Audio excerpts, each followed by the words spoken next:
naman, so kay mingaw naman ang amuang paninda dire, kay manaog pa ni Odto. Wa man milingaw, kaysa magsige migbugno. So, mag-fast talk ni. Ang atong unahon, og introduce ang ako ang Banana Bell. So, kay murag na siya curiosity. Sa inyong kagalingan sa inyong pagkabana. Ang diri na ako. Murag wag gina siya na. Sige. Una pangutanan.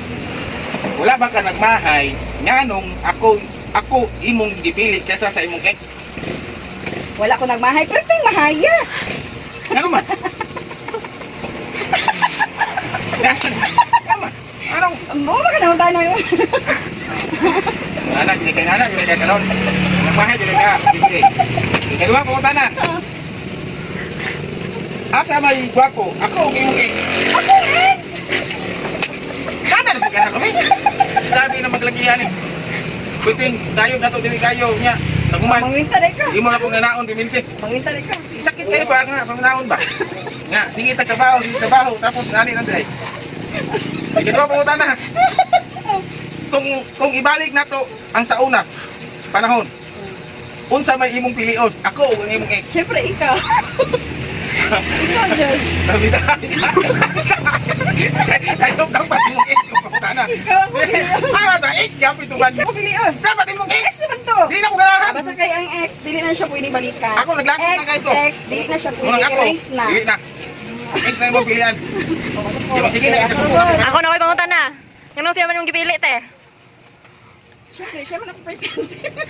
No choice. Tama siya patuloy. Ako na inaabot to. Ay, Ano ako patuloy? Patuloy lagi. Ginaabot. Excuse. Patay to. Sige na, puno mo na po. Ako naman. Aw. Ayaw ako. Oy, ako yung mangutana. Number 1 question din. Unsa man gyud ang imong nakita sa kuha, nganong ako man ang imong gipili isip asawa nimo? Abi gyud mo. Dalakto pa kay sila kadto sa unang panahon. Nahalap gyud ang pananawa to.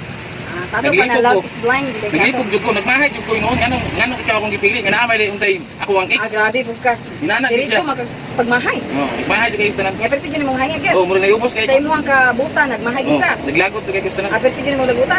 Kabay naglago pa si Okay, number 2. Wala ba ka nagmahay nga amo nga ako ang imong naasawa, so imong ang gitubag naman to no? Ako nagmahay jud yapon ko. Aperte gyud imong hayag gyud. Hindi gimayan ako. Kay ano? Wapo ko balong na inani na akong sitwasyon. Ito na mapaita hinoon. Nakaturi akong ex sa una doktor mo kung tagot to. Nakaroon na hinoon, naglibog na hinoon. Isong gitong mama to, pero pastilan ug laban pa rin yung ato nakaturi kong ex kita na ko muna nagmahay ko. So number 3. Last question din. Ah. Kinsa man gyud ang lamion, ako o ang imong ex? Ako, Ako sa ako. nakatilaw ko sa akong ex gyud. Ug sa imo karon, mas lamig gyud akong ex. Anya. Akong ex man gyud. Siksi kayo. Buksi ko. Sabi nga yun. Murag mamis din ako ba? Murag mangita di ko siyang kalami. Pero karon, kumusta namin taong ka? Oh, dako igbilbil. Kasi pagpagkabaldi ka ha. Nga kato akong ex, parangga kayo ko sa tanan. Atimado pa ko. Mangitan ba dyan ko? Karon, Filos din. wala dyan na naglagihan eh. Wala effect. Murag maipit din na ako Wala naglagihan. effect sa Wala dyan pagiging ko dyan. Wala effect sa kong Una nga, nagbahay dyan ko nga, nga nung ikaw akong ipili, ginaan mo tayo sa akong ex. Basta kaya. Ako di, wala ko nagbahay din. Oh, Mauna na. Mauna nga, sa pagkakaroon, mana dyan. Nga, Wala ano? siya paganahin ako. Wala na dyan ko yan Wala naglagihan. iko'y lamig yun. Wala naman yun. Wala yun. Ano, wala Sure na yun na. Sige, mula ko na ko. Kaya wala ko kailangan. Wala na yung regalo eh. Tinutong na doon yung mga tanan. Hoy! Ginawa nga to! Kung saan na naglagihan? Ay, naglagihan na yas diha! Kung saan na naglagihan eh? Oh! Oh! Balik ko! Ah! Siya may naigo.